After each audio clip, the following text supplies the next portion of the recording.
Mema Obia Akwa Obofour TV trending news and then sema boba no e be pray obi be ka se e die na eko atija ije triato trending issues in the bebre na eba e bi fa Bishop Colobus apia ho e bi so fa prophet Dr. Ogyaba ono so de kakra ho Reverend Obofour so de agrada ne Reverend Owusu Bempa so saga ho ena Nana Brown or so dear na and some of the baby 70 baby Obofour TV will give you nothing but the best.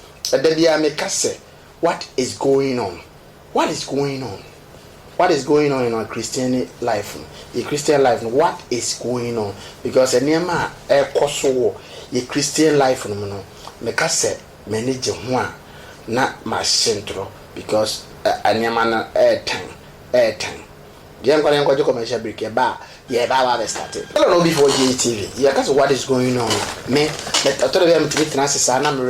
What is going on in our country, in our Christian life? What is going on? Because me TV who share antenna program na a soft a pastor. What ne yire just about 14 to 15 years.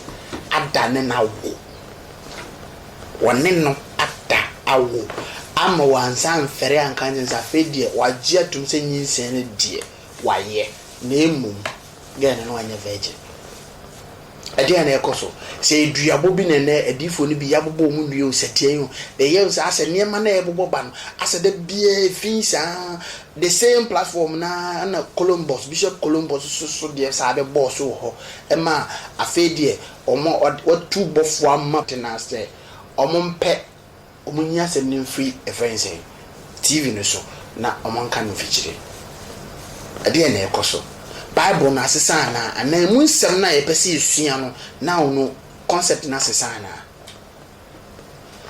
ase nanu yenti anything yenti any negativity from konfobia malamfo ne yenti bi mfiri omo de etia ne se sofu ye yisi what is going on?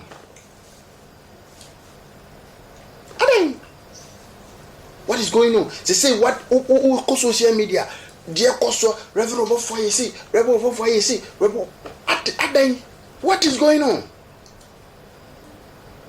going on? Because I say on my Ghana yes I dey be ma as yenko ade so ma na abuse ade ko na ase no sebi so for penity better TV so on so angrily no so atima ka sembia obeka to the sometimes me the blame ni be ma yen church members and so ka but the blames ni be emma because sometimes you know also ye hu say enipa na ye ko ne nchen na nam na ye kosua no the suban na o portray the Bible nchen is it right?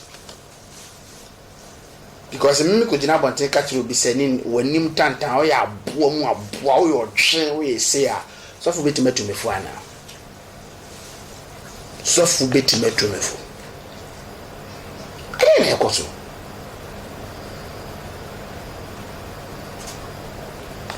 okonfo ba grada so betena so won so asachira won so asachira just 3 months asachira ono so asachira asachira no oko TV interview na okobo mpaye ma musician friend say ya mrefu musician din obo mpaye ma ni wie no kase me me trend ade bi am de man be ka bia no eye edin bro say broscoto TV o se de o ma din no so o wie ya so o munya no ma yo mu hwase ni sem.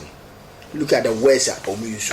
At the end of the day no they come to the church and tell us say ye mekoto no mo form nsa anointing emiguye so.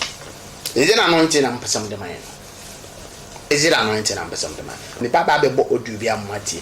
Wo beti wo so na be hunu say wo ho a wo so mo ni da ho. Na wo mo ni ko onyankopon so because enema na ya start be wi ase na abodam sem no dos. Na me di nkomo kwa me ka say dey na koso Christian life as a Christianity. As a dear and cophobia or madrin said they just want to tarnish the image of Christianity. Kuno. Na a futobia Sonny Badu, gospel musician, Sonny Badu edi bae wase ne sem na ka me nkam kakra na de o ante brofo no wa hunu omunchire mu no Sonny Badu say we a gospel musician na wa so dem a asofofo na futu edi mamuni eya musicians no muntria won because it will trend on social media eya muntria won ka se musician ne ba na mo pesa mo fa no full time musician wa sorry eya muntria omoka na mo ye ne eya adwuma ma awrade eya adwuma ma awrade wo bense nkora no na o mabra bo aye basa na omoko o say gospel musician okodura bonten a onkoye buruskoto mane emfa atade nhye ntem onko ye hari baba ene emfa atade nhye ntem se sofo kokoto ade a otuaka no sanso no nso kwa okotuaka rehearsals ohia se obeko Monday Tuesday Wednesday Thursday ko sua nwom no na se na dwuma no wode to ho na obesua nwom ne ba so dem wie na at the end of the day when Pianeka mumienko tie Sonny Badu asamo any musician that plays skillfully put them on payroll. Wow. As skillful as they are, when they go to the shop they can't tell the grocery owner Rabado Salabaha Merobodobodobo I play. I don't know what kind of hand or so could you know so tidy out to me la basura baba dobo a sika jet Elijah ena or the beto into sofu or zero a cranny betunuma ewa saw them na many sika canon so fan coffee and may say Yamia by the end of the day no pon sorry correction no this should be top to the BA nti man kakra said the bear on so ba sorry ubenya atade come be dia baba be Yamia Juma mana yefe but the mummy because in Rock Hill. So please give me those drinks and gas for free. The next thing you hear is police. And go and find another job. If I'm busy working for this person, cleaning and working in the shop, selling, how do I rehearse and get skillful? Uncle Pedro for nye na Ogyaba betonum na se da bia o ton obi aniem o market ton niema o high yade o hoye ya ebe den wonya time a rehearse aba be perfect aba ye nnum to ni papa ma wo sofo no so a wo di ba be administration wa sorry dem na akoyi ama. The issue is as a gospel musician o hia apple time o hia more time said or the be rehearse na wanye na won rehearse ya at the end of the day no ti adwuma emmo be 7 o'clock no up obeba be do na rehearsals no kwa na mapon but we dedicate the time say so for you to make at the end of every bia dia any obesua nwum ni ye no ato. You are able to pay foreigners to come, but that musician you need to invest in. Aha na emede no we say mutimi tua hoho obi free Nigeria no matua ni sika twitwiri obi free South Africa no matua ni sika twitwiri na nsori man na wo training omo aso dem no maka o ma hye o we dey otu ya no ma 2 cd otu ya no ma 5 cd na mebusa mo se ebeye den na ma build the good ones na ewa ha ebeye den na ma build se mu tua kase ne dia ma foreigners na gie sika ne dia ko mu krom na ye musicians no mo wa ha no omo bade am se nyame adwuma na ade na foreigners ne bade a enye nyame adwuma foreigners ne bade a e business be de be nyame adwuma mo mi ntie. Yet you want him to create the mood.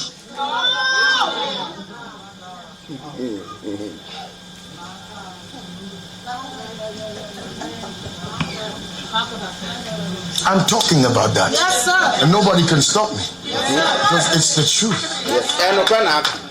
So musicians are playing in pain because the pastor doesn't have time to even say hello. How are you? Do you need anything?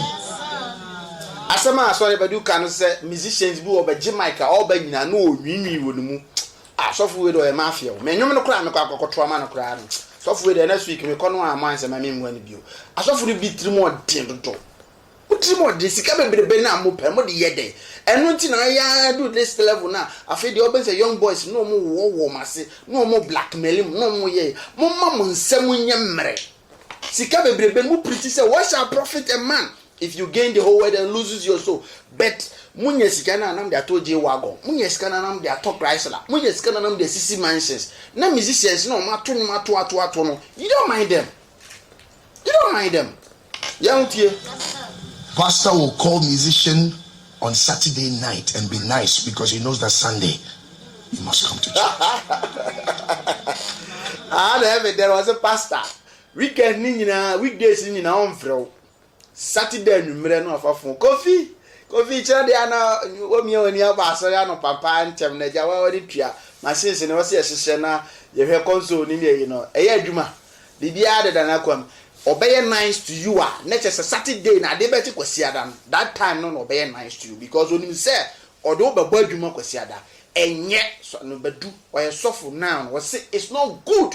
Yes, sir. Enuti na ama Christianity no. Say ama enkura no say Christianity no because my very hyper because share there too.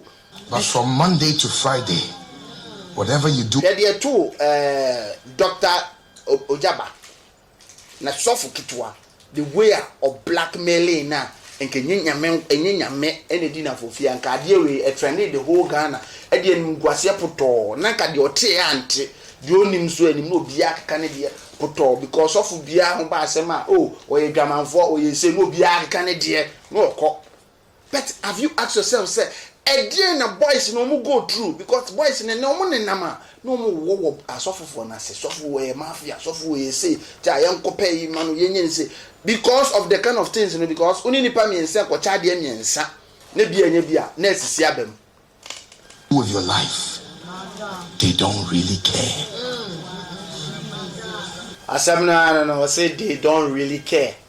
Obetonwum aso dem asofo ni bi wo ha enye omu nyina ebi ewo passion ebi wo ho adwuma na ono obeye no say me wie na obo sha 2 million 3 million wo wie onu ni bibia e bio odwene ono nko ane na busua wonwene obia ho bio so we sofo na the same mindset ne 2-3 ma kai hu say you are days of being a man of God is numbered because ubon se traps nko fast start share traps e wo wase.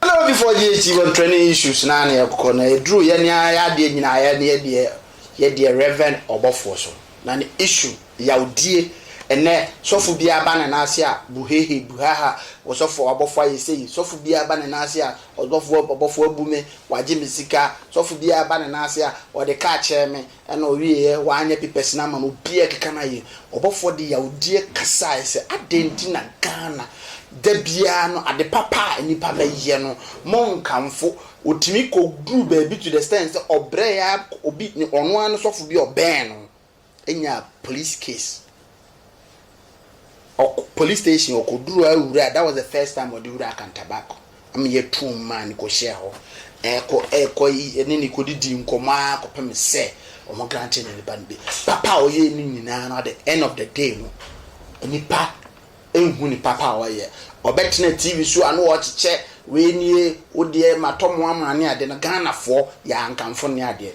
muma yenkodi nkoti Obofour asema ye no bone timi nchia masemu awrato awurade wo me banka mi wura asase dem da but obi wo don timi wura asase ye be first gate na me shawo ne atum oso banka dem no o bank na mamu wura sales da eso odo anu owo ma obi nti ye de ni wura sales ye bie nu awuram ni akana to mansa no nipa ne kodidi komamo ma ko hwaa aye we semins bia ma watimi ama nipa na ye nto aso Aunte ro yimi boni aye okai mu sha me yin pa boni ni o but me yin papa na dan me boni papa bia me yin pa bia me na me ko tire batire me na manajo me nu ya Obofour na me nyina you have the sense ke we papa you don't people don't appreciate the obeye bia no they will never appreciate and the life normal thing for black men we hear the papaya the den they will never appreciate the bonena obeye no and the people will criticize you until now no baby Reverend Obofour na e kan wo se baby aduro no why papa na people are still criticizing Obofour you say after they wa bre etimumi entie de ekoso wa bre say the papa no me sure say papa obeye bi me be that filling station me see me taxi say police patrol de be nya na me wo mo number man ko da fie Bidi mi ti 60 aso say na mada. Be makati ya no say yesi na mi tu champagne. Anya hwe me dia ma wurade. Me de ni nyina ma wurade. Asimu me nka hwe nkyira obi a. Me de ni nyina me de masem nyina ma wurade. Osofo o se a kire Ghana na me ka ho na ya kire me de ni nyina ma wurade. Ma wurade ni nyina wa wurade ho me nka hwe. Me na ma me shirt t-shirt and me shirt trousers ya. Me wura mpadi mfo fie bubo obopunu. Nobody guide. It won't come away. Number that filling station at the chain. At the chain manzana. Now I sit down and say you good and you must see it. Can't trot to me so. But in the arm already. When you mean money do go on the ground from but in the main capshi, main cat, but in the arm already. Assume we have a negotiation. Bidi nyina ma urade Onyankopon na bedi me no obi asem Bidi nyina ma urade say Obofour asem na o kan utim say na ya ode wonu a o kasa because ase Ghana say hit ni nyina be gina Reverend Obofour so bia e be say what in take it free ho obia ba ya o body angle from Obofour why you say Obofour you say afedi started from wakori ni panso no wakoye say afedi e ba ya be dru say Reverend Obofour wako ware mienu seke Ghana most beautiful ne na me busa Ghana say enti bloggers na ya ba ye ni any sensible things bia say e beka say obi personal life na da bia ye be jotom sa aden Nigerians are using their site for very useful things. When say Ghana and near their site, sometimes I talk from one can be now the site na beef to beef. So for beef me no go so for no more beef. E be ye den ye some go beef. You say you more beef ni be ye be salmon because beef no ma ria ma na sa. You say be salmon. Say me ka obi kira ho.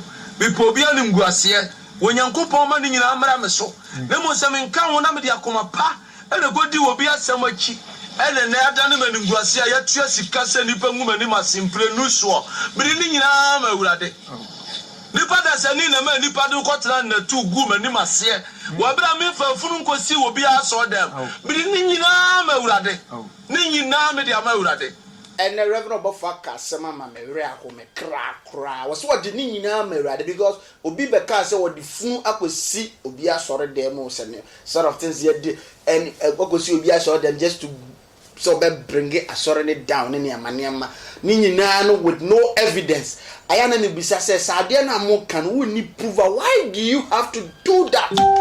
What benefit will you get? So can see the image of man of God no be wie na nya no kure. When him say, oh, pick cases in my life. Young boys of today who are from down just because of that kind of taste, and you maybe who need evidence to prove it. That don't say it. Don't just say it because of viewer who being don't just. And I'm because boys, my banner, my dream say, bring it a hero down. Share the timer or build the dino. You were not there. Until you want to use just one day to break it down. Can I say, Senya no kura, you have something to, face. Enya no kura. And the Reverend Obofour seminar can open so the yaudie because the last previous one or to two bomb pama. Sebi when nims abua wa sia utri sonia nyina piepiem but neno or say what the nyina mera de ntemi entie.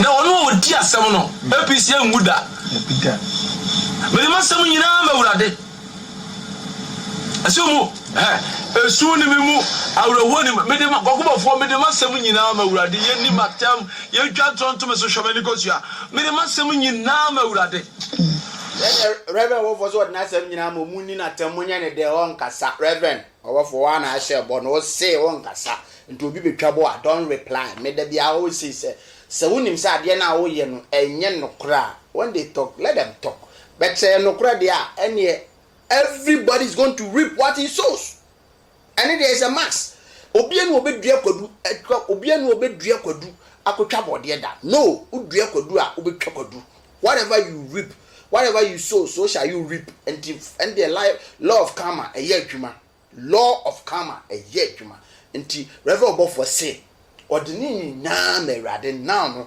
no more talking, no more criticism. Because as a moment man kofobi platform here and agrada man platform man agrada mumu say be take dominion over all the pastors in Ghana. Or be take dominion because and now I want to say okasa or control over everybody in Ghana. Senka yedin and ye adwen man say mum boycott on any idea and now we are free.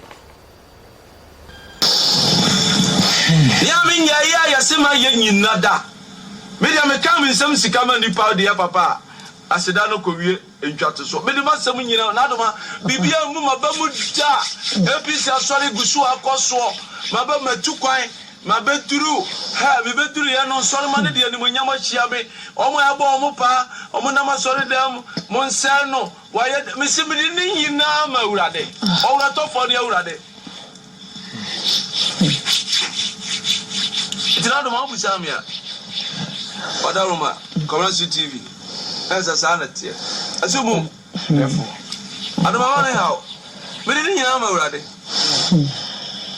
Because another almost a man of God, in a man, and some like cannot man Reverend Obofour even cry because of sharing mood now. Now, a cat, sinable, no, so. Was what the Nina Merade, and the near man, I'm Kafan, where no cry. Nyankopon beye say nya no kra nya mesuni nti odi ni nyina amawade no more talking no more yanko na go the commercial be ba ye be wura prophet Ogyaba issue e ba yankofo criticize ekeka kansem de bia meka say social media ye very careful, we should use it wisely, we shouldn't just use to abuse people. Yanko yakoje commercial break ba sala before TV yeah prophet Ogyaba de beba mesramo ebeba audio no nya hitches kakra nti ye ho adwuma ebeba nti before ne yanko de ne say prophet Adom chedua ene Reverend Obofour beef na o my dia ye nkwa ya enen kem hu se nyankopon asofofo de nke preach peace, but now no atania ba bedru se nyankopon difo akese now no omo beef ama sofu panyin kese te se Bishop Daniel Obini mutimi bie na no pen e ka se omu beef no nature so wo hu se omu nyina o my social media bloggers a omu ba be beef enti mu mientie Bishop Daniel Obini ono so brofo akase a okan ya o se ka se before e be beef no enti beef no de ye be koso se ye nyu beef no bi ona se sardine na se ye be ready a because say ne na boy say nyu ne firi nyame. Before I will talk to my issue, I want to enter or I want to join the Obofour and Adom Chedua beef fight. Obofour and Adom Chedua beef fight. You know, so be and Oshia Omeho. What's your cancer? You know, so far, you use Moya, Oshia Omeho. On the other, so Buluna, yeah. So Bulanka was a soul. And the way you don't know who is a cramine. But it's a boy. No, tan. Sorry, in your mere body, but one in church, no. Someone some. Mac. See me, ye pa. No person, no brantia, you should now buy, no, you don't call who hit you. And some can in a year. I had a son, so over tough for my chair. Only into over tough for me. Not been any so percent the Pacasa or ye. Was it the yen is so with Gina one?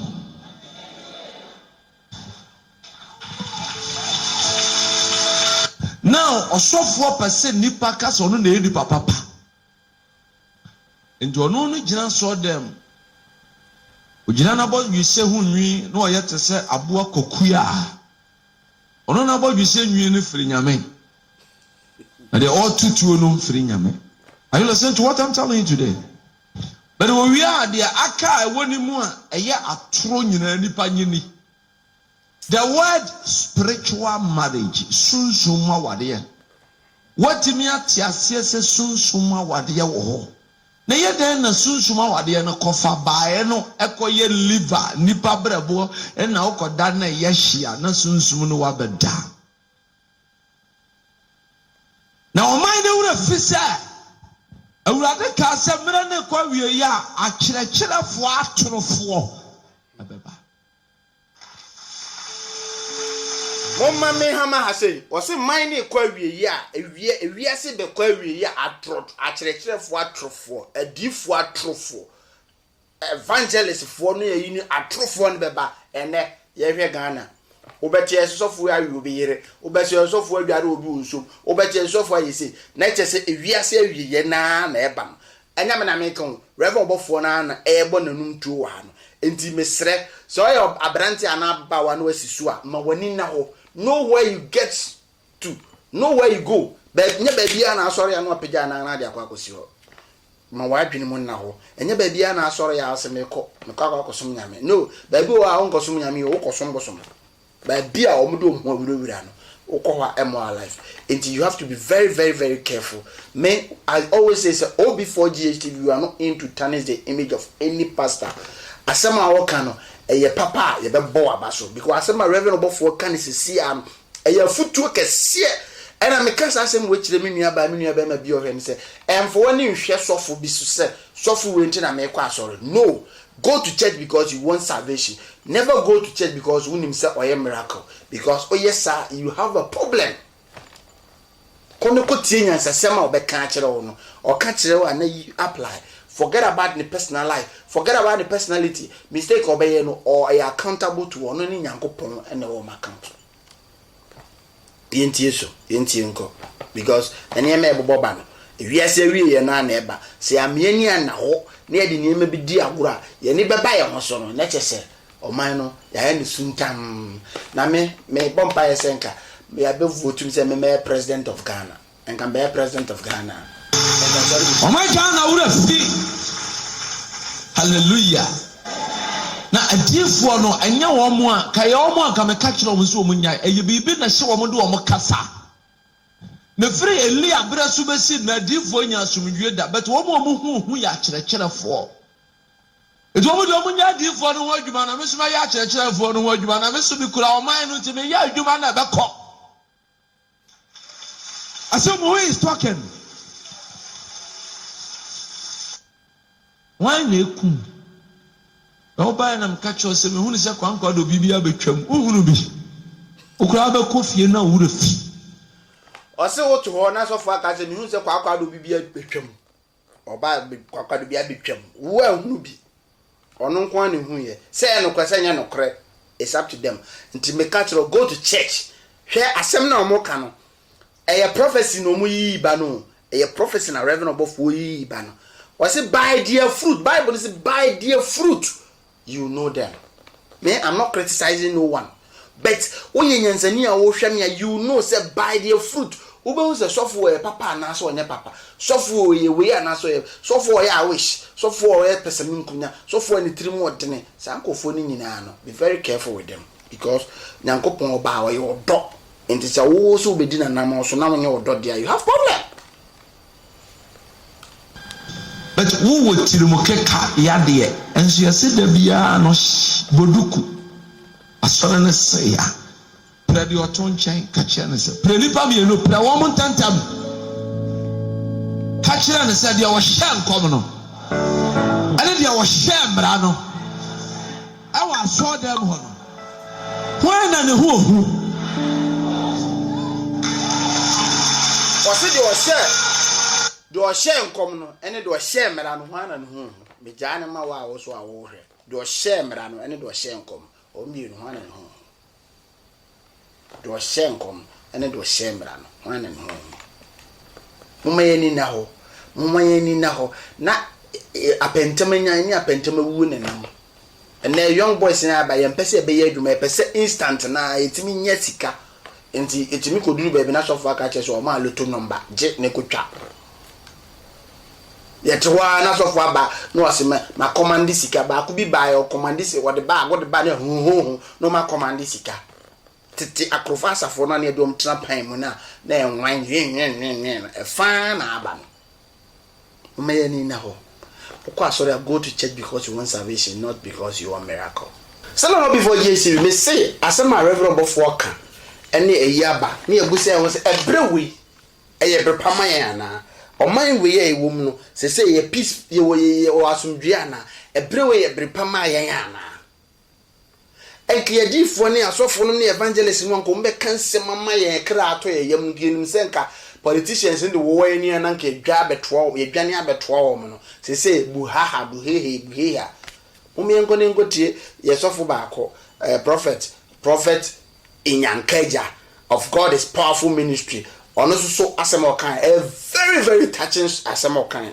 Umienko ne ngotie na emabwa. Yo abusuafo mo am wo chichi ne benchra mo hwe me wo Obofour and I say wo hwe me wo God is powerful Church of Ghana.